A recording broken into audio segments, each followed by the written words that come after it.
إن الحمد لله نحمده ونستعينه ونستغفره ونعوذ بالله من شرور أنفسنا ومن سيئات أعمالنا من يهده الله فلا مضل له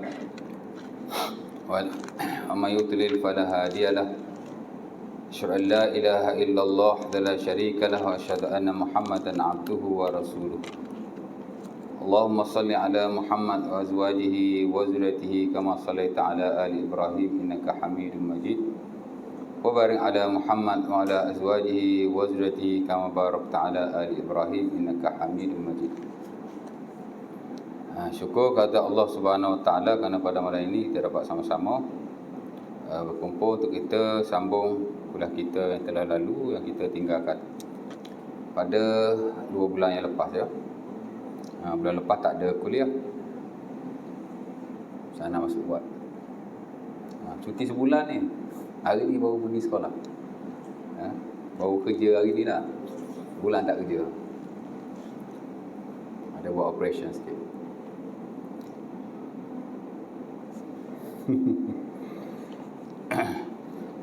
Baik. Dan hari tu, malam ni pun saya minta maaf lah ya, saya lambat sikit. Kereta rosak daripada tengah hari tadi lagi. Hari itu saya tinggalkan tuan-tuan dalam Kitabul Buyu' ataupun Fiqhul Buyu' tentang jual beli ni. Ada banyak bab ya dalam muamalah ni. Bab yang pertama itulah bab jual beli, dan dikira itulah bab yang terpenting dalam muamalah. Bahkan bab-bab yang lain sikit sebanyak ada kaitan dengan jual beli ya.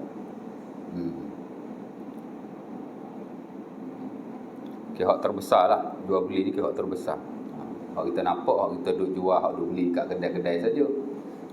Praktikal hari ni di sebahagian besar perbankan dan institusi kewangan Islam menggunakan kaedah jual beli. Walaupun nama macam pelik-pelik pasal kita tak pernah dengar kan. Tak? Murabahah lah, mudharabah lah, musyarakah mutanaqisah lah. Kalau tuan-tuan pernah buat loan kan, nak sign agreement tu kalau tu tak baca lah. Tapi banyak orang tak baca pun, sign. Saya pun sama tuan-tuan. Larat ke nak baca? Banyak. Lepas tu bukan 1 kopi, sampai 3 kopi sign kan. Dan dulu-dulu ada bahasa Inggeris saja. Cuma sekarang ni saya tak pastilah bank-bank yang lain. Tapi sebahagian daripada bank yang saya pernah berurusan, pasal kita banyak buat loan kan, dah ada 2 bahasa. Ada bahasa Melayu, ada bahasa Inggeris ya. Dua-dua kena sign pula tu. Sign pula tu. Berapa banyak tu nak sign? Setengah jam tu sign je. Tak apalah kan.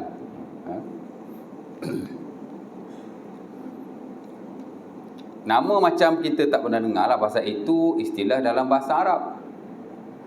Dan sebahagian besar istilah itu memang tidak boleh diterjemahkan. Nak terjemah susah, jadi panjang. Jadi dia gunalah istilah itu ya. Terminologi berkenaan digunakan. Jadi kita macam tak faham. Tapi sebenarnya kesemua itu dia pergi kepada al-bi' ataupun kepada jual beli, sales. Kita buat urusan di bank hari ni banyak urusan sales, urusan jual beli tak. Pinjam-pinjam ni tak ada lah. Tuan beli kereta, beli motor tak ada lah kot ya. Kat bank motor, kat kedai. Tapi motor pun banyak guna loan Ion kredit juga ya. Ion pun kira bank lah tu kan.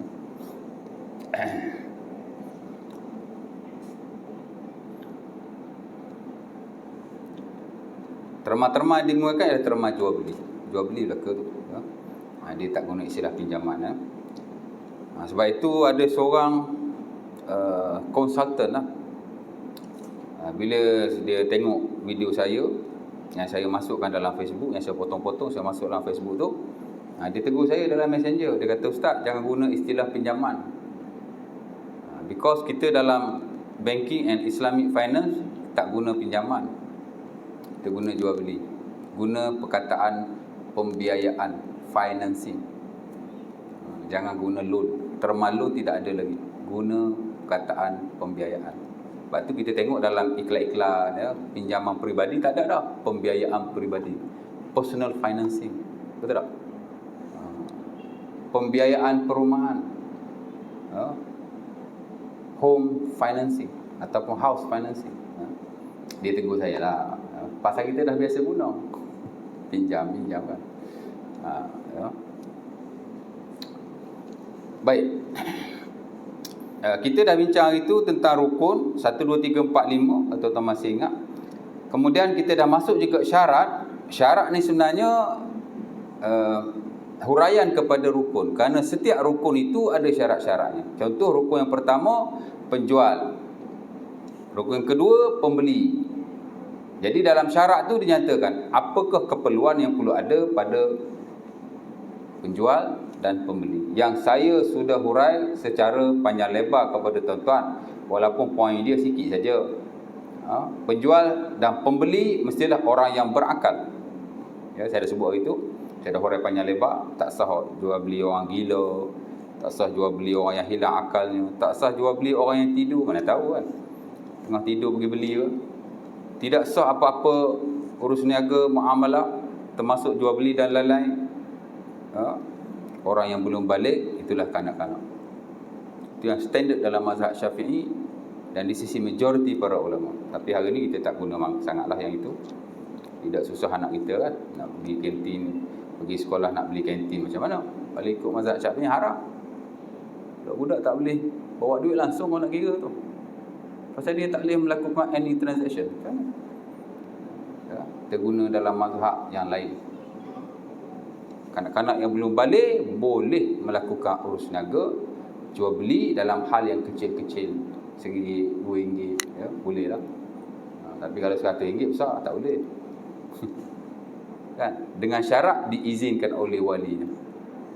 Dan of course lah, pendapat itu amat dan sangat-sangat praktikal sekarang, memudahkan kita, ya, memudahkan kita. Baik. Sebab itu kalau kita lihat resolusi yang dikeluarkan oleh Bank Negara, dia dah campur aduk mazhab dah. Tak ada mazhab Syafi'i, tak ada mazhab Hanbali. There is no mazhab dalam muamalah. Kerana dia mencari yang paling praktikal dan paling memudahkan.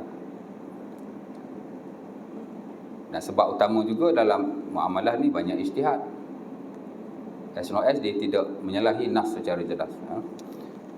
Jadi yang nombor 1 saya dah sebut. Baik, yang kedua, barangan mesti dimiliki, juga saya dah baca hari itu, di mana tidak sah kita melakukan jual beli atau hal-hal yang seumpamanya. Bila sebut jual beli ni termasuk lagi sewa menyewa, apa lagi, gadai menggadai, apa biasa kita dengar lah, ya. Dia merangkumi lah tu, ya. Dia sebut jual beli, dia merangkumi sebahagian besar lah hak awal muamalah. Tidak boleh menjual barangan orang lain melainkan dengan persetujuannya.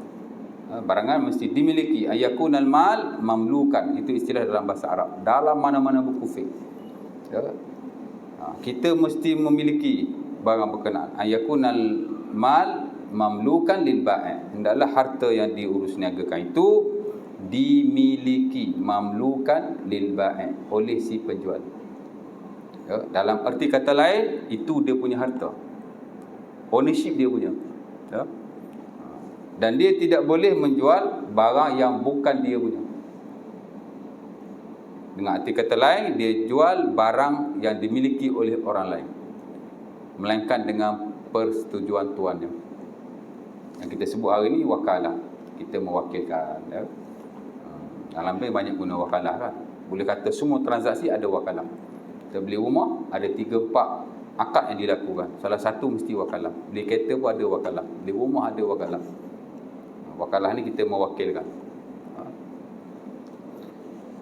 Dan pewakilan ni boleh berlaku dalam banyak bentuk lah. Kalau kita belajar fiqh, muamalah secara meluas. Kadang-kadang dia boleh jadi al-wakil, kita sebut. Wakil lah, wakil. Orang Melayu dia guna wakil saja. Sebenarnya dalam bahasa Arab atau dalam fiqh muamalah, wakil ni ada 4 kondisi, 4 keadaan dengan nama dan terma yang berbeza. Pertama disebut al-wakil. Al-wakil ni ialah kita mewakilkan seseorang untuk melakukan sesuatu ke atas harta kita yang melibatkan urus niaga dan apa-apa transaksi fi halil hayah, ketika kita hidup. Ya. Man uzina lahu litasarruf fi hali hayatihi. Sesiapa yang kita benarkan untuk dia lakukan sesuatu ke atas harta kita ketika kita hidup, disebut sebagai wakil. Saya masih hidup, saya ada kereta buruk kat luar tu, kan? Saya nak jual, saya busy. Busy je. Jadi saya pun suruhlah kawan, kau tolong jual kereta aku. Kan? Okey, pasal apa? Pasal kita telah memberi keizinan kepada dia. Jadi dia boleh bertindak. Dia pun ambil kereta kita, ambil gambar ke apa, dia pergi iklankan. Dia jual harta yang bukan dia punya, saya punya. Kan? Dia tidak memiliki harta itu, tapi dia sudah dibenarkan untuk melakukan apa-apa urus niaga berkaitan dengannya. Itu dipanggil wakil, wakil lah. Masa kita hidup tu. Kalau kita mewakilkan seseorang untuk dia bertindak selepas kita mati, dia tak panggil wakil, dia panggil al-wasi. Ya. Dalam istilah legal ini kita panggil pemegang amanah. Ya. Trust holder. Ya. Saya ada tanah 10 ekar. Saya pun cakaplah kat Haji Alim kan, Haji, lepas saya mati nanti, ya, Haji ambil tanah ni, Haji bagi kat sesiapa. Ya, itu dipanggil pemegang wasiat lah. Dia panggil al-wasi, wakil juga. Ya. Tapi dia mesti dalam hak ewa yang melibatkan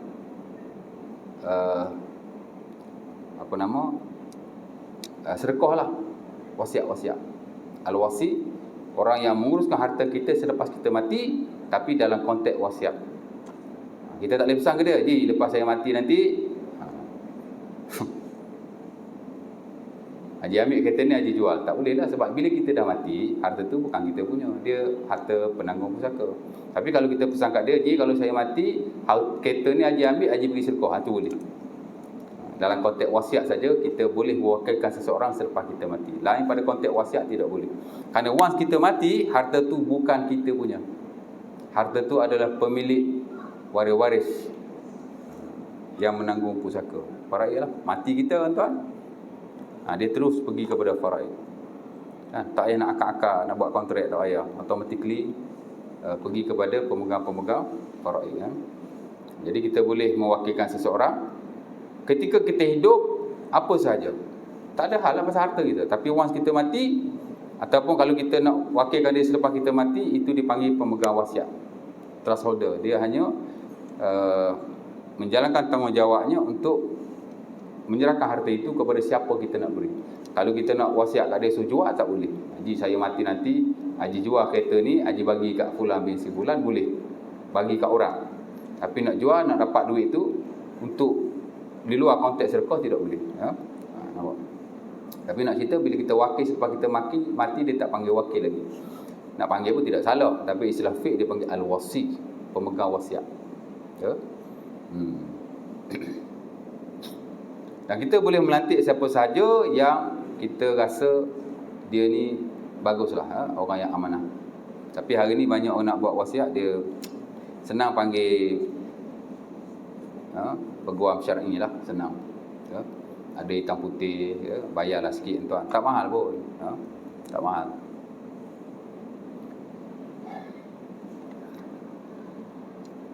Kadang-kadang disebut sebagai an-nazir, wakil juga tapi disebut nazir. Ya. Boleh jadi nazir masjid itu dia ambil istilah ni lah, ya. Tapi tak berapa nak tepat juga. Nazir-nazir ni adalah orang yang menguruskan harta yang diwakafkan. Itu dipanggil nazir. Contoh, saya nak wakaf harta sekian-sekian, saya lantik seseorang mewakilkan saya ataupun bagi pihak saya untuk menguruskannya. Wakaf. Bila mewakilkan dalam konteks wasiat, dia panggil al-wasi. Bila mewakilkan dalam konteks wakaf, dia panggil an-nazir. Ya. Dan satu lagi, bila kita dipanggil mewakilkan dalam konteks penjaga anak yatim, dia panggil al-wali. Ya. Anak yatim tu, hak jaga dia tu disebut al-wali. Kerana dia telah diwakilkan untuk menjaga anak yang kematian ibu dan bapa. Dia tak panggil wakil lah, dia panggil apa tadi? Dia panggil al-wali. Wali, dia panggil wali juga. Jadi wakil juga tuan. Cuma konteks-konteksnya tidak sama lah. Tapi kalau kita nak panggil wakil pun tidak ada masalah. Jadi nak cerita poin dia ialah harta yang diurus niagakan, terutama dalam konteks jual beli, tidak boleh dilakukan melainkan dengan harta kita saja. Harta mesti dimiliki oleh si pemilik harta. Kita nak jual, kita nak sewa, ada seumpamanya mesti harta kita lah ya. Kalau kita jual bukan harta kita punya, ia sudah dikira menjual harta yang haram dan memakan harta yang haram. Mungkin tuan-tuan takkan jual kereta saya, ambil kereta saya pergi jual. Mungkin tak berlaku lah. Tapi dalam konteks kita, berlaku ialah dalam konteks faraid. Ya? Harta tu belum dibahagikan, tapi dia dah makan hasilnya. Itu termasuklah konteks ini. Kita jual barang yang kita tidak miliki. Ataupun kita milik juga. Kita jual lah kan. Mak bapak kita mati, tanam, dia ada pokok kelapa. Bapak kita mati, dia ada tinggalkan sebuah pokok kelapa. Sepohon pokok kelapa tuan-tuan, adik-beradik kita semua ada bahagian masing-masing. Gugur sebiji kelapa tu, kan? Memang kita ada bahagian dalam tu. Tapi hak lain tu bahagian orang lain, kita pergi jual. Duit makan kat kita. Dia dalam konteks yang sama. Menjual barang yang bukan kita punya.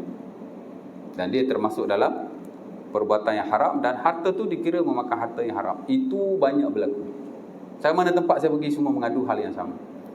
Dan saya personally juga berlaku ke atas keluarga saya. Mati 5 tahun orang tua tu, saudara tok nenek kita lah ya. Tak bagi-bagi. After 5 years baru dibahagikan.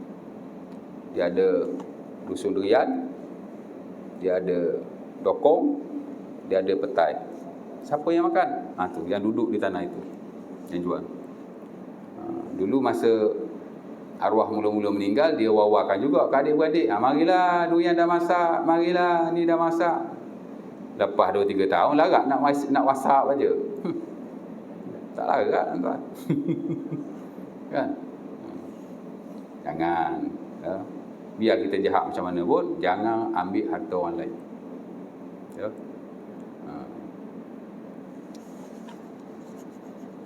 Itu banyak berlaku lah ya. Saya baru-baru ni pun di masjid Kuang pun sama. After saya kuliah, saya nak balik duduk di kereta lah. Ada haji tu memang ngadu kat saya sama, kes yang sama lah. Belum dibahagikan atas alasan ada sebagian adik-beradik duduk Indonesia susah nak detect. Habis tu adik-beradik yang kat sini saya tak bagi. Kan? Susah sangat nak bagi. Pergi jumpa peguam syar'i. Peguam syar'i memang dia boleh handle KK faraid. Simple, bayar dia sikit. Daripada kita tak uruskan dengan baik.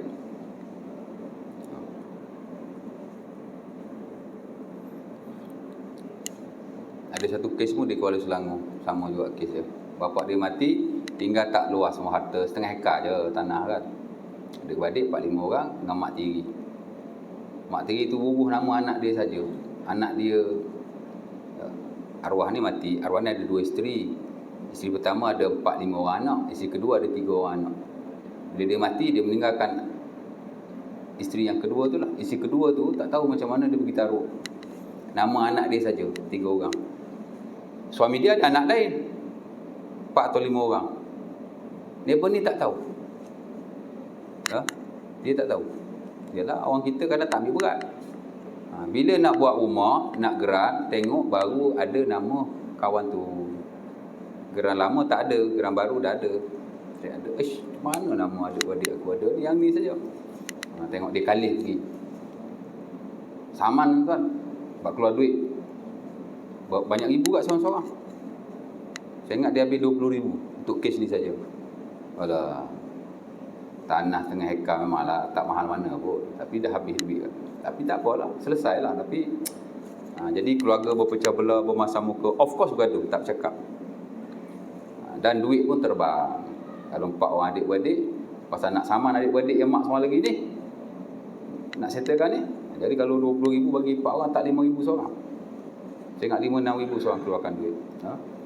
Itulah masalah bila harta faraid tidak dibagikan dengan baik. Saya ingat dalam konteks ni banyak yang itulah yang tadi mungkin tak berlaku. Curi adalah makpek mana pergi curi orang punya barang pergi jual kan. Tapi orang yang waras dia tidak melakukan yang berkenaan. Yang ini orang waras pun boleh lakukan. Ambil harta adik-beradik, jual. Harta bapak kan. Pasal tak tahu kan. Tak tahulah Allah Ta'ala. Jadi jelas ya, barangan mesti dimiliki oleh kita. Yang ketiga, barangan mesti mutakawwim. Yakni harta yang boleh ditransaksikan secara syarak. Ini syarat yang nombor 3. Dia panggil ayyakuna malan mutakawwima.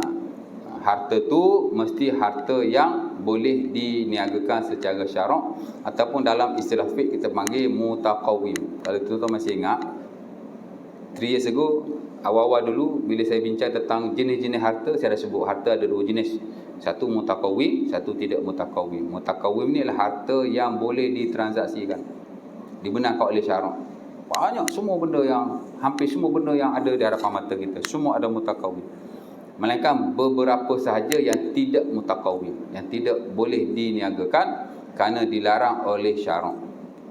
Kadang-kadang syarak tak larang kita jual beli benda tu, tapi syarak larang hak lain. Ya? Contoh syarak larang makan. Makan kan? Syarak tak bagi makan benda tu. Bila tak bagi makan, jual pun tak boleh lah. Dan perkara yang berkait dengan muamalah. Innallaha idza harrama syai'an harrama samanahu. Itu kaedah dia. Ya? Merujuk kepada hadis Abi Daud daripada Ibn Abbas. Allah Ta'ala bila dia mengharamkan sesuatu, maka Allah Ta'ala juga mengharamkan harganya, nilainya. Maksud dia tidak boleh digunakan untuk menghasilkan wang. Jual beli tak boleh, kita nak sewa kat orang pun tak boleh, dengan syarat dia diharamkan oleh Allah Subhanahu Wa Ta'ala. Allah Ta'ala larang minum saja. Macam arak kan, minum aja tak boleh, jual tak apa. Minum tak boleh, jual pun tak boleh. Sementara memang ada nas lah Nabi larang jual dan beli. Kalau tak ada nas pun, dia sudah tertakluk kepada kaedah berkenaan. Jadi harta ada mutakawwim, harta ada yang tidak mutakawwim. Mutakawwim maksud harta yang halal, harta yang tidak ada masalah untuk diniagakan. Harta yang tidak mutakawwim ialah harta yang tidak boleh diniagakan dan dia tidak banyak. Yang selalu disebut oleh para fuqaha dalam fiqh klasik baik, fiqh moden baik. Contoh dia bagilah ya. Pertama ialah al-khamru, bai'ul khamri, jual beli arak. Saya urai dah dulu ni. Kerana arak adalah harta yang tidak mutakawwim, harta yang tidak boleh diniagakan. Kerana Allah Subhanahu Wa Ta'ala dan Rasulullah SAW melarang meminumnya. Ya. Umpama dalam surah Al-Ma'idah ayat 90. Kata Allah, macam ayat tu? Quran. Ya ayyuhalladzina amanu innamal khamru wal maisir wal ansab. Ya ayyuhalladzina amanu innamal khamru wal maisir wal ansab wal azlam rijsum min amali syaitan fajtanibuh la'allakum tuflihun. Ya. Allah Ta'ala kata, wahai orang-orang yang beriman, sesungguhnya arak, judi, ya, menilik nasib, ansab ni batu-batu yang diagungkan. Berhala lah dalam konteks sama lah. Ataupun bukan berhala, tapi kita ibadah kepada benda tu. Kita ingat pokok ni ada keramat, kita pun sembelih kat depan pokok tu, contohnya. Itu disebut sebagai ansab. Zaman Arab dulu dia bukan pokok, dia batu. Ada tempat-tempat, ada gua-gua, ada batu-batu tertentu yang tinggi atau seumpamanya yang dipuja lah. Dia akan buat penyembelihan di situ. Dia akan buat apa-apa ritual di situ. Itu dipanggil ansab. Jadi Allah Ta'ala kata bermula pada arak sampai hak tadi, rijsun adalah najis, maksudnya benda haram. Fajtanibu, maka adalah kamu menjauhinya, la'allakum tuflihun. Maka jual beli pun tidak boleh kerana ia telah diharamkan oleh Allah Subhanahu Wa Ta'ala. Ya. Minum apa Nabi larang lah ya. La'anallahu al-khamra wa syaribaha. Allah Ta'ala melaknat arak dan peminumnya. Hadis Abi Daud daripada Ibnu Umar. Jadi arak tidak mutakawin. Apa-apa urus niaga yang berkaitan dengan arak adalah haram dan harta dia pun tidak halal ya.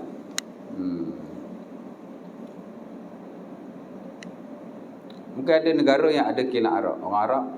Orang Islam tak boleh bekerja di situ. Tak apa alasan pun. Darurat ustaz, darurat. Banyak kerja tempat lain lagi. Kan? Ataupun kilang arak tu mungkin kita nak buat contoh ni lah kan. Ataupun kedai-kedai yang jual arak. Sikit sebanyak kita terlibat lah. Allah Ta'ala alam, dan setahu saya hasil daripada yang haram tidak diasingkan. Kalau diasing tak apa kan. Mungkin dia dalam satu kedai adalah araknya tu. Yang arak tu mungkin orang bukan Islam yang handle. Orang Islam handle yang halal saja. Lepas tu pendapatan pun diasingkan. Hak ni hak terhasil daripada arak dan seumpamanya. Hak ni pula terhasil daripada yang halal. Kalau macam tu tak apa. Tapi kalau dicampur adukkan, kerja pun campur aduk. Hatta kalau ada orang Melayu pun kena jaga tempat non halal. Itu tidak patut sama sekali. Saya dulu pun kerja bagai retail tuan. Tuan tahu Carrefour. Saya bekas manager Carrefour. Ustaz ni restoran pun dia manager. Carrefour pun dia manager. Sejarah saya sebelum jadi ustaz ni banyak. Kan? Ni Highland saya duduk lama tuan. Tak lama lah. Almost 2 years. Hampir 2 tahun.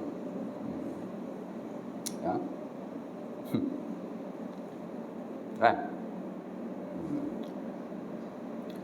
Jadi kalau tidak diasingkan, Allah Ta'ala alam, mengikut apa yang saya belajar, walaupun kita tak boleh kata haram 100% kerana dah campur.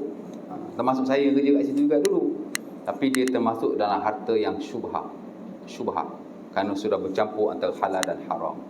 Sebaik-baiknya dielakkanlah. Ataupun perlu dibuat sistem pengurusan yang lebih sistematik dan patuh syariah. Kita jangan buat patuh syariah di perbankan saja. Sistem muamalah saja. No, di retail. Saya daripada retailing. Isteri saya pun retail. Manager yang uruskan barang runcit di satu company. Kan? Dan sebab dia berhenti pun, saya suruh berhenti pasal saya jadi ustaz. Takkan kau nak kerja retail lagi? Kerja dah lah. Kan? Nak cuti susah. Lepas tu terlibat dengan benda-benda yang macam tu. Bila sebut retail tuan-tuan, tahu retail, peruncitan lah. Dia mesti terlibat sikit sebanyak. Kelantan sajalah retail yang setakat ni yang bebas arak. Dan setahu saya, lain pada Kelantan lah, Allah Ta'ala alam lah, Perlis pun bebas saya tak tahulah. Tapi kalau negeri lain tu dia retail, dia biasanya dia akan campur lah ya. Campur. Anak-anak kita di 7-Eleven kadang-kadang dia tak sentuh arak tapi dia tag. Allah Ta'ala alam lah. Susah juga nak cakap lah. Itu penguasa lah ya. Ni. Tapi kalau dia tak handle lah kan. Dia tak handle. Dia di cashier tapi dia tak scan. Dia suruh customer scan sendiri. Customer ambil sendiri. Dia pun tak sentuh benda tu. Dia tak get in touch lah. Dia tak ni kan. Tapi sebab pendapatan tu dia masih ada sikit sebanyak syubhat ya.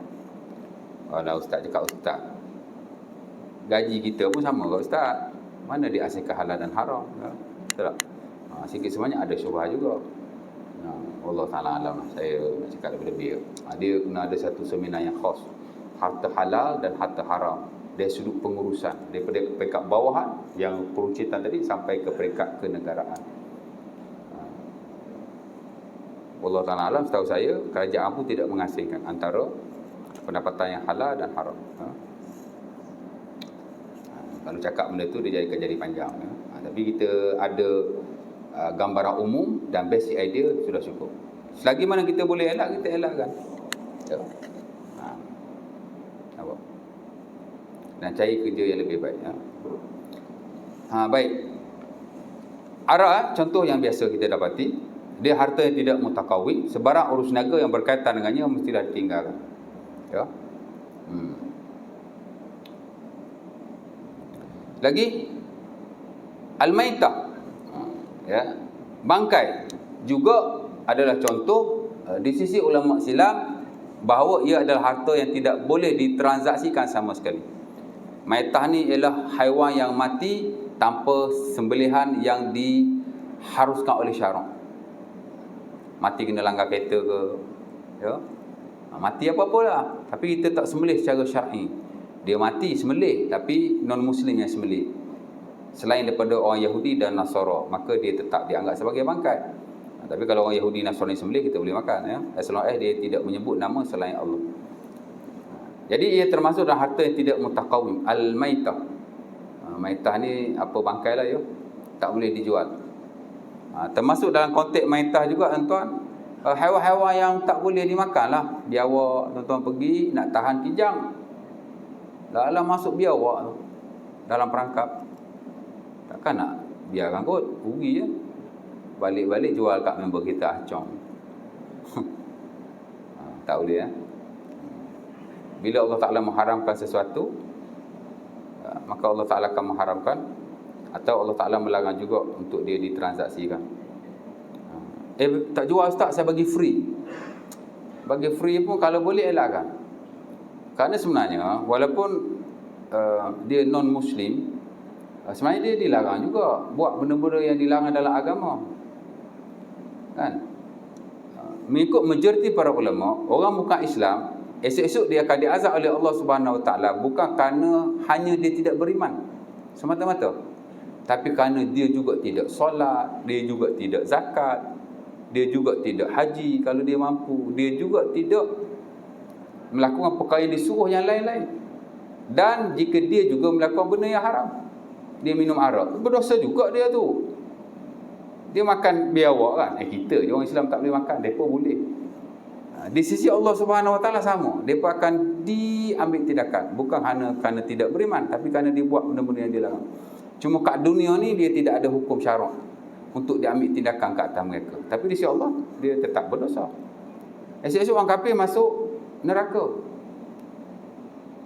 Allah Ta'ala tanya dia apa? Ma salakakum fi saqar? Pasal apa kau masuk neraka saqar ni? Dia kata lam nakum minal musallin. Kami masuk neraka ni sebab kami tidak solat. Dalam ayat yang lain Allah Ta'ala kata fawailul lil musyrikin alladzina la yu'tuna zakat. Neraka wail bagi orang-orang yang musyrikin kerana mereka tidak menunaikan zakat. Kita belajar fiqh muamalah, kita belajar fiqh ibadah bab zakat. Zakat ni ada syarat wajib. Salah satu syarat wajib ialah Islam. Orang bukan Islam tak wajib bayar zakat secara syar'i, tapi di sisi Allah dia akan ditanya dan dia berdosa. Ya? Jadi jangan bagi, kalau boleh jangan bagi. Bukan kalau boleh lah, jangan bagi. Jual memang tak boleh langsung lah, ya. Bagi free pun kalau boleh jangan bagi, ya.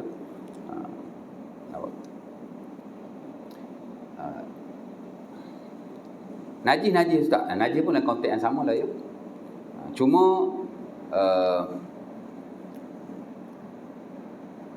kalau najis tu boleh dimunafa'akan buat baja atau seumpamanya, saya kira segelintir ulama memberikan rukhsah, terutama yang model-model. Kita bela kambing, kita jual najis untuk buat baja, diharuskan. Sementara najis kambing itu ataupun najis haiwan-haiwan yang halal dimakan bukanlah najis di sisi sebahagian para ulama, walaupun najis di sisi sebahagian yang lain, ya. Jangan ingat najis ni satu standard saja, tak. Najis ni ada banyak macam, tuan. Ada yang disepakati kenajisannya, ada yang tidak disepakati kenajisannya, ya. Dan kalau kita kira Qardawi hafizahullah dalam buku dia Fiqhul Ibadah, The Science of Worshipping, ujung-ujung tu dia ada kritik jugalah beberapa pandangan yang dia anggap macam ketat lah, ya? agak keras. Antaranya ialah dia kritik mazhab Syafi'i lah. Antaranya ialah najis haiwan yang halal dimakan adalah najis. Adapun sebahagian kata tidak najis, dia hurai batu lah, ya. Jadi saya ingat tadi ada masalah. Kita tengok fatwa-fatwa kontemporer pun membenarkan kalau dijual tu untuk manfaat-manfaat tertentu. Kerana najis haiwan yang halal dimakan masih belum disepakati kenajisannya. Al-Imam At-Tabari rahimahullah dia disebut oleh Al-Ba'lawi dalam buku fiqhnya, ketika dia nak semayang burung berak atas bahu dia. Tabari, Syafi'i, kan? Najis burung tak boleh buat solat. Tapi bila dia nak angkat takbir, tak tahulah macam mana Allah Ta'ala, tengok-tengok najis burung ada tempat dia. Dia tak nak miss takbiratul ihram bersama imam, dia takbir juga, Allahu Akbar. Habis semayang, orang tanyalah dia, pasal apa kau semayang? Kat baju kau ada tai. Dia kata, ana Hanbaliyul mazhab, aku bermazhab Hanbali. Padahal dia Syafi'i. Dia campur lah, kan? Mana dalam setengah-setengah keadaan okey lah, takkan tai kambing, tai ayam kan, bukan busuk pun. Pun ada ulama kata tidak najis. Jadi waktu ni aku okey angkat takbir semayang.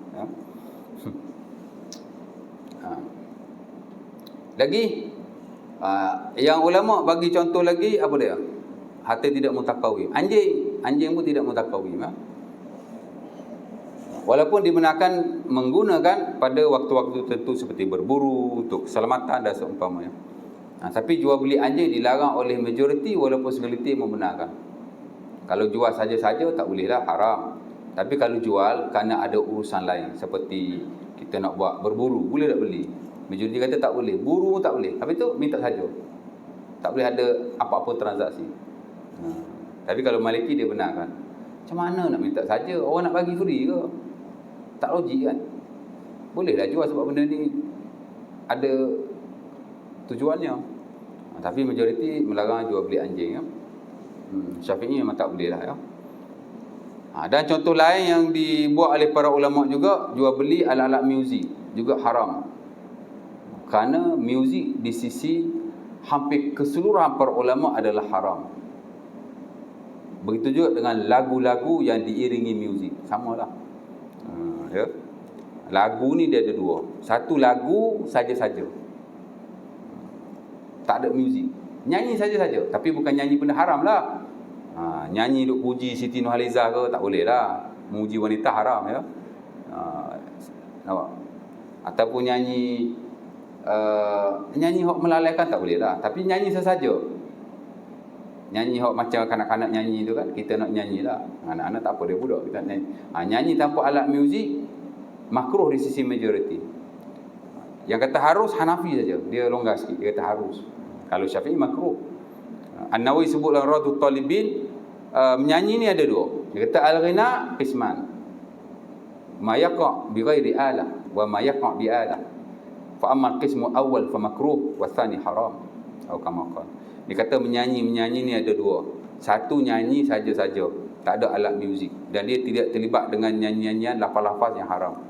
Ini katanya makruh. Untuk standard mazhab Syafi'i lah ya. Tuan-tuan kalau sambil balik masjid menyanyi itu makruh.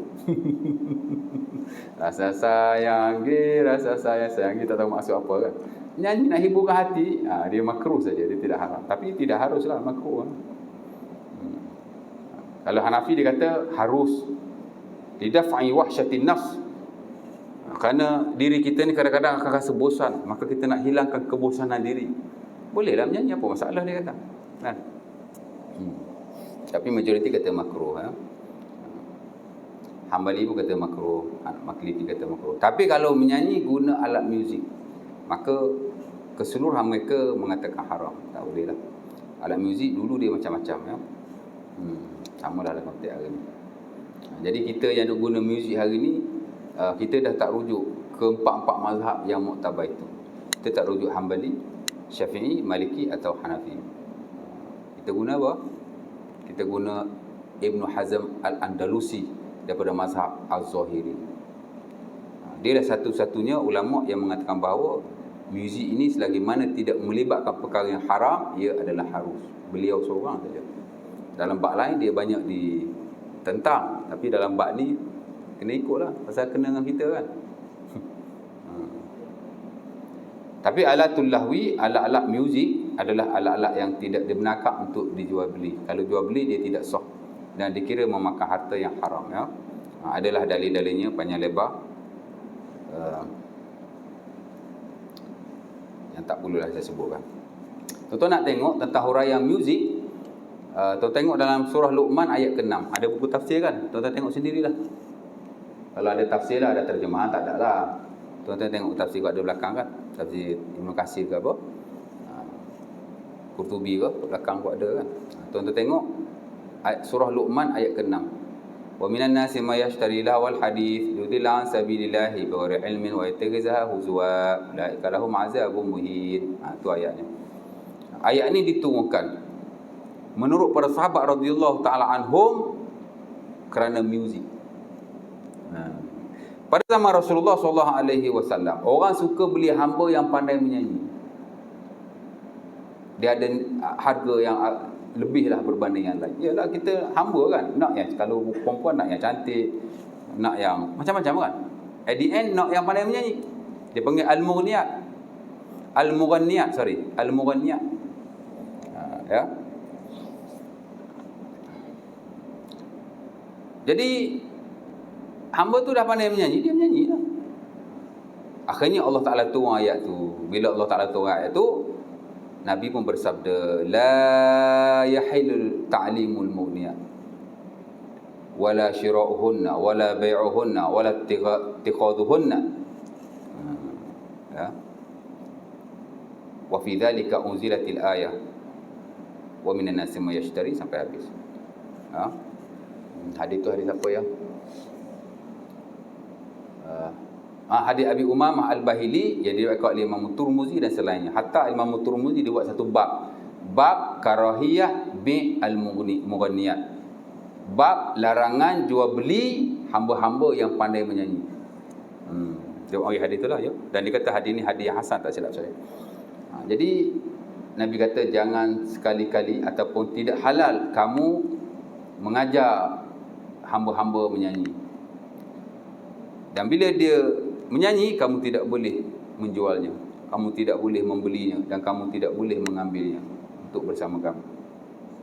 Kerana Allah Ta'ala telah menurunkan ayat berkenaan kepada nyanyian.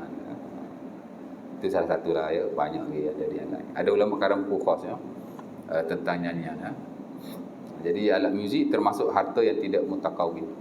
Dan kalau kita rinci-rincikan mungkin ada lagi yang lain lah, tapi itu sebagai contoh-contoh yang dulu dan hari ini juga ya, hari ini juga. The rest saya ingat, as long as dia tidak melibatkan perkara yang tadi, ia adalah halal. Jadi yang tidak mutakawim tidak banyak. It's only a small numbers. Dia hanya bilangan yang sedikit. Tadi lah kan. Benda yang melibatkan anjing, benda melibatkan najis, melibatkan arak, melibatkan alat-alat muzik. Itu saja. Kalau dari sudut barangan lah yang tidak boleh diniagakan ya. Dan yang keempat, barangan mesti dimaklumkan harga sama ada melalui sebutan, lisan atau tulisan ya. Ada soalan nak tanya apa-apa ke? Dah isyak dah kan? Tak ada azan straight forward. Oh dah 10 minit dah. Kejap je tuan, berapa minit dah ya? Sekejap nak tengok minit. Oh mata aku kabur lah. 44 pun. Kejap je. Saya ada express ni. Ada soalan? Nah, tanya sikit. Ya.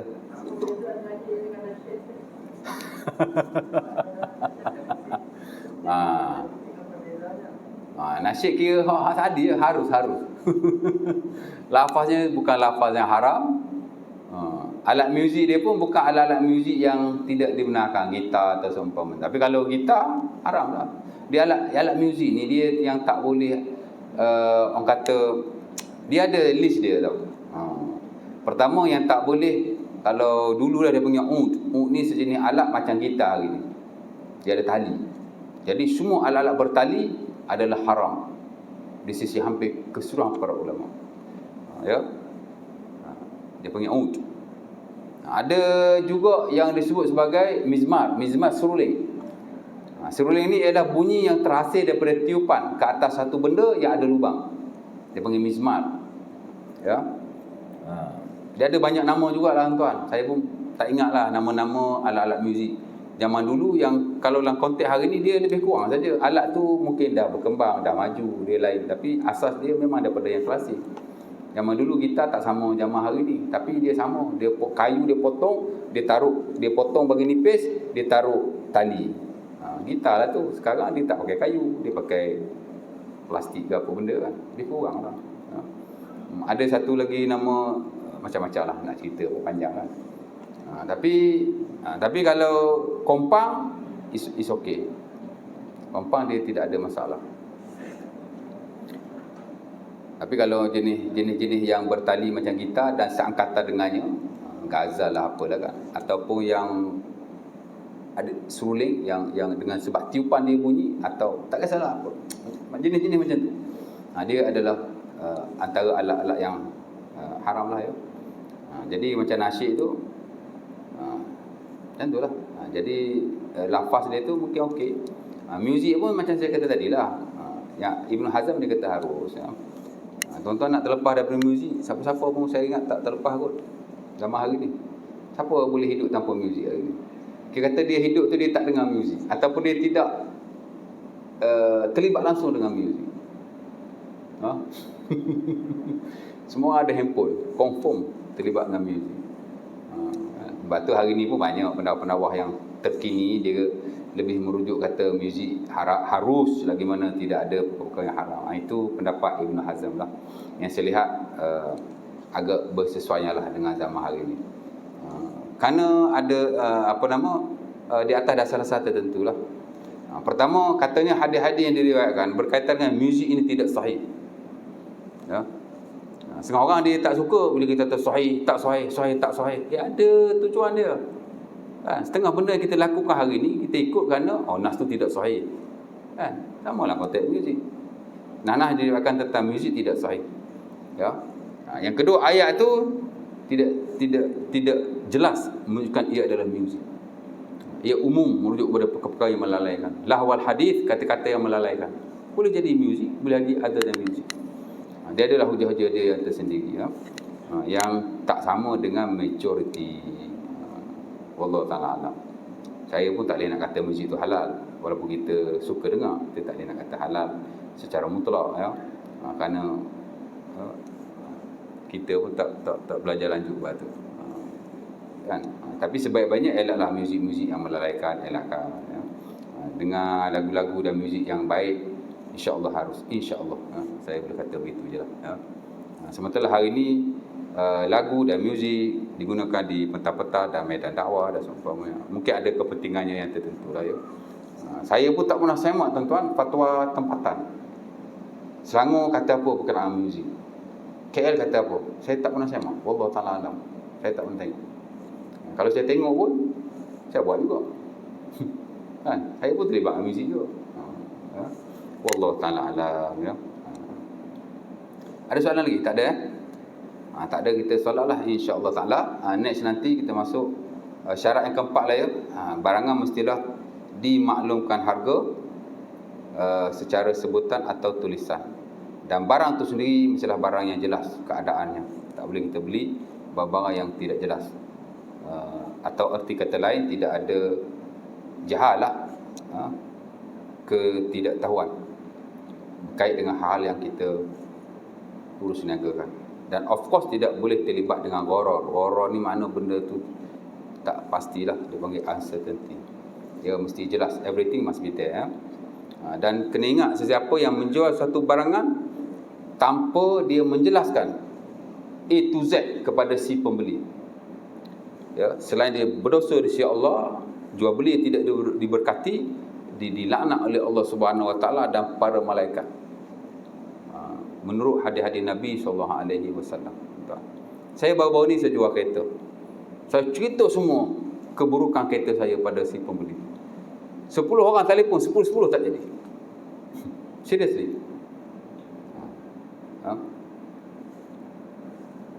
Ada seorang Cina je telefon. Saya cerita begini kat dia. Apa dia cakap? Normal lah, ini kereta second. Kalau mau cantik, perfect, beli baru.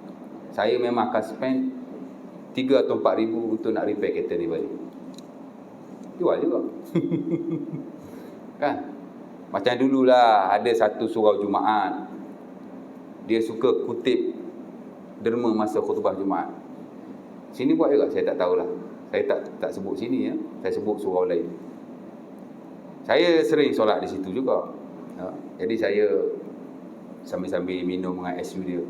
Tuan-tuan ingat senang ke nak tegur orang? Seru direct gitu tak? Sambil-sambil minum, makan. Sekali-sekala kata, dia dah arwah dah meninggal ya. Orang muda lagi tapi kena jantung. Muda tak muda lah. 50 lebih. Kata Ji, pasal apa kutip derma masa khutbah?